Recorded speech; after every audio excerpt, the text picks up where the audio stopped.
نبی صلی اللہ علیہ وسلم کی زندگی 40 سال آپ نے زندگی گزاری.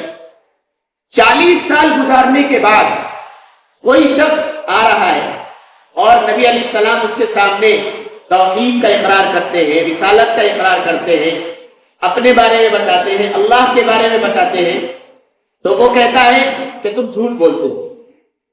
کوئی کہتا ہے شاعر ہو، کوئی کہتا ہے تم مجنون ہو، کوئی کہتا ہے تمہیں مال چاہیے. عجیب و غریب الزامات لگ رہے ہیں. تو اللہ کے رسول نے بھی ان سے بھی وہی بات کہی. حدیث کی بات کون مانے گا؟ وہی مانے گا جو حدیث پر یقین رکھتا ہو، جس طرح قرآن پر یقین رکھتا. حدیث کی بات وہ مانے گا جو حدیث کو سچا اور پکا مانے گا. تو اللہ کے رسول نے کہا یہ بتاؤ 40 سال تمہارے بیچ میں رہا ہوں، یہ بتاؤ میں نے تمہارے سامنے کبھی جھوٹ بولا ہے؟ سب نے کہا میں نے کبھی آپ کو جھوٹ بولتے ہوئے نہیں دیکھا، کبھی میں نے آپ کو امانت میں خیانت کرتے ہوئے نہیں دیکھا. آپ تو سچے صادق ہیں، امین ہیں، امانت دار ہیں. تو اللہ کے رسول نے کہا جب 40 سال میں نے جھوٹ نہیں بولا، اب جھوٹ کیوں بولوں گا؟ جب میں 40 سال جھوٹ نہیں بول سکتا تو اس دین میں، عقائد میں، اللہ کی وحدانیت میں، اپنی رسالت میں کیوں جھوٹ بولوں گا؟ میں اس بات کو بھی یقین کر لو کہ میں جو کچھ بھی کہہ رہا ہوں یہ سچا ہے اور میں کہہ رہا ہوں اللہ موجود. تو حدیث کے اعتبار سے بھی اللہ کا وجود ثابت ہوتا ہے. دو چیزیں ہوئی، نقلی دلیل ہوئی ہے قرآن سے اور حدیث سے. عقلی دلیل کیا ہے؟ عقل تسلیم کرے، صحیح سالم لوگ یہ سمجھیں کہ ہاں اللہ موجود ہے. بہت سارے لوگ ایسے آئے جنہوں نے اللہ کو اپنی باتوں سے ثابت کرایا ہے. کسی سے پوچھا گیا کہ تم نے اللہ کو کیسے پہچانا؟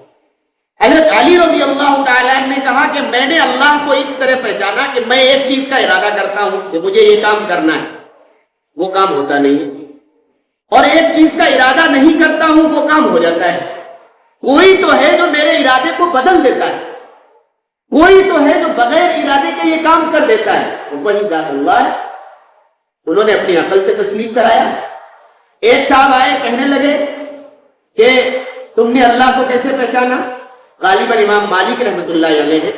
تو انہوں نے کہا کہ میں نے اس نیت سے پہچانا کہ لڑکے اور لڑکی کی شادی ہوتی ہے، آپس میں دونوں کی ملاقات ہوتی ہے، شوہر یا بیوی یہ سمجھتے ہیں کہ مجھے لڑکا مل جائے، لڑکی پیدا ہو جاتی ہے. کوئی سمجھتا ہے کہ مجھے لڑکی مل جائے تو لڑکا پیدا ہو جاتا ہے. کون ہے؟ کام ایک ہی ہو رہا ہے. کون ہے جو اس کو بدل رہا ہے؟ کون ہے جو میرے ارادے کے خلاف کام کر رہا ہے؟ کون ہے جو اپنی مرضی چلاتا ہے، میری مرضی ختم ہو جاتی ہے؟ وہی ہے کون؟ اللہ ہے. کسی سے پوچھا گیا امام شافعی رحمۃ اللہ علیہ سے کہ آپ نے اللہ کو کیسے پہچانا؟ کہنے لگے شہتوت کے پتے، ہرے بھرے پتے ہیں، گدھا کھا لے تو لیف نکلتی ہے، بکری کھا لے تو مینگنی اور لیڑی نکلتی ہے، اور یہی پتے شہتوت کا کیڑا کھا لے، وہ ریشم کا کیڑا کھا لے شہتوت کے پتے کو تو ریشم بن جاتا ہے. کون ہے جو اس شہتوت کے پتے سے ایک طرف لیف، ایک طرف مینگنی، ایک طرف گوبر اور اسی سے ریشم بنا دیتا ہے؟ وہی تو ہے ذات جو اس کو ایک پتے سے اس طرح کی چیزیں وجود میں لا رہی ہے، وہی اللہ ہے. ایک صاحب سے پوچھا گیا، انہوں نے کہا میں نے انڈے سے پہچانا. ایک قلعہ ہے بہت اچھا خوبصورت سفید قسم کا، اس میں کوئی دروازہ نہیں ہے، اور کچھ دنوں کے بعد وہ پھٹتا ہے، ٹوٹتا ہے، اور اس میں سے ایک جاندار چبھنے والا چوزا نکلتا ہے، اور انڈے سے نکلتے ہی اپنی روزی تلاش کرنے لگتا ہے. اس انڈے کے اندر یہ جاندار چیز، یہ چوزا، مرغی کا بچہ گھسا کیسے؟ وہی تو ہے جو اس کے اندر داخل کرتا. میں نے اس انڈے سے پہچان لیا اللہ رب العزت والجلال کو.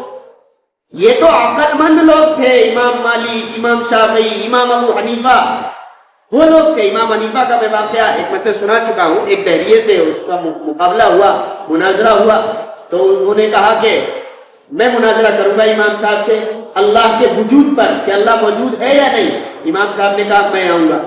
بہت دیر کے بعد آئے، راستے میں ایک نہر پڑتی تھی، اور ادھر وہ دہریہ چلا رہا تھا کہ اللہ کا وجود ہی نہیں، اللہ پایا ہی نہیں جاتا، اور اگر اللہ پایا جاتا تو تمہارے امام صاحب آ جاتے. دیکھو آ نہیں رہے، پیچھے ہٹ گئے، نہ جانے کیسے کیسے الزامات لگائے. بہت دیر کے بعد امام صاحب پہنچے. پہنچنے کے بعد اس نے کہا اتنی دیر کیوں کر دی؟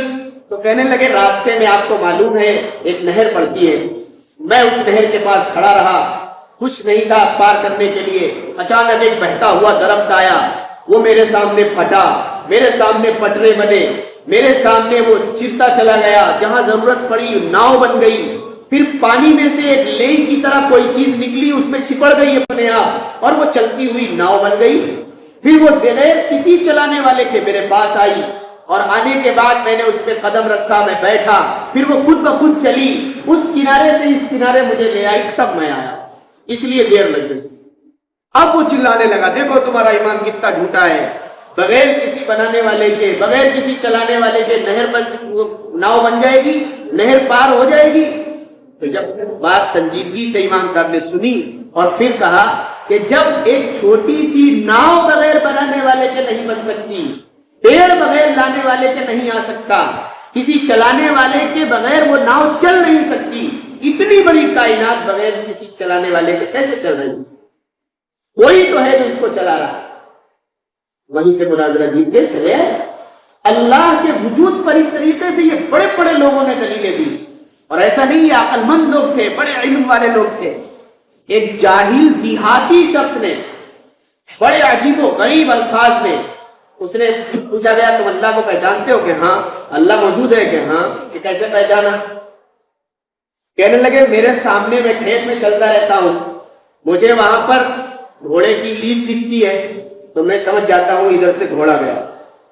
تھوڑا آگے چلتا ہوں تو مجھے اونٹ کی لیڈ دکھتی ہے، میں سمجھ جاتا ہوں ادھر سے اونٹ گزرا ہے. بکری کی مینگنی دکھتی ہے، میں سمجھ جاتا ہوں کہ ادھر سے بکری گزری ہے. اور یہ آسمان برجوں والا، یہ زمین راستوں والی، یہ سمندر جس میں لہلہاتی لہریں آ رہی ہیں، اتنی بڑی کائنات کو دیکھ کر تمہیں سمجھ میں نہیں آتا کہ اللہ موجود ہے؟ ایک مینگنی اور لیڑی اور گوبر کو دیکھ کر تمہیں اس جانور کا پتہ چل جاتا ہے، اور اتنی بڑی کائنات کو دیکھ کر تمہیں اللہ کا پتہ نہیں چلتا؟ یہ جاہل شخص نے، کھیتی باڑی کرنے والے مزدور شخص نے اللہ کا پتہ بتا دیا. یہ صرف ایسا ہی نہیں، سب عقل سلیم جس کے اندر ہوگی وہ اللہ کے وجود کو مانتا. ایک عورت سے پوچھا گیا، کہنے لگے کہ کیا تم جانتی ہو کہ اللہ موجود ہے؟ اس نے کہا ہاں موجود ہے. کہ کیسے؟ کہ میرا چرخہ ہے اس لیے اللہ موجود ہے. اس سے پوچھا یہ کیسے؟ کہ میری اماں اس چرخے کو چلاتی تھی، 30 سال سے اماں کے بعد سے میں چلا رہی ہوں، یہ چرخہ آج تک موجود ہے. یہی دلیل ہے اللہ کے موجود ہونے کی. کیوں؟ اس لیے کہ میں اس کو ایک طرف سے چلاتی ہوں، ایک طرف سے. اگر کوئی اس کو دوسری طرف سے چلائے اور میں ادھر سے چلاؤں تو چرخہ ٹوٹ جائے گا. 30 سال تک یہ چرخہ رہ نہیں سکتا.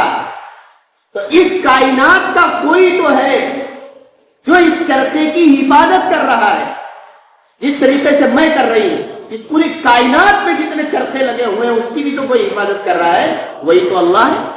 اور پھر کہا کہ اللہ ایک ہے یا زیادہ؟ ایک. کہ یہ کیسے پہچانا کہ میرا چرخہ؟ کہ کیسے؟ کہ اگر 2 لوگ ہوتے، میں ادھر سے چلاتی وہ ادھر سے چلاتی، چرخہ ٹوٹ جاتا. تو یہ نظام بھی اگر 2 خدا ہوتے، وہ کہتا سورج نکال، وہ کہتا نہ نکال، وہ کہتا بارش برسا، وہ کہتا تم نہ برسا، وہ کہتا مجھے پیدائش کرنی ہے، وہ کہتا نہیں کرنی، وہ کہتا اس کی جان لینی ہے، وہ کہتا نہیں لینی. پوری دنیا کا نظام درہم برہم ہو جاتا. لو کان فیہما آلہۃ الا اللہ لفسدتا. اگر اس آسمان اور زمین میں چند خدا ہوتے تو یہ دونوں برباد ہو جاتے. نہ آسمان رہتا نہ زمین رہتی.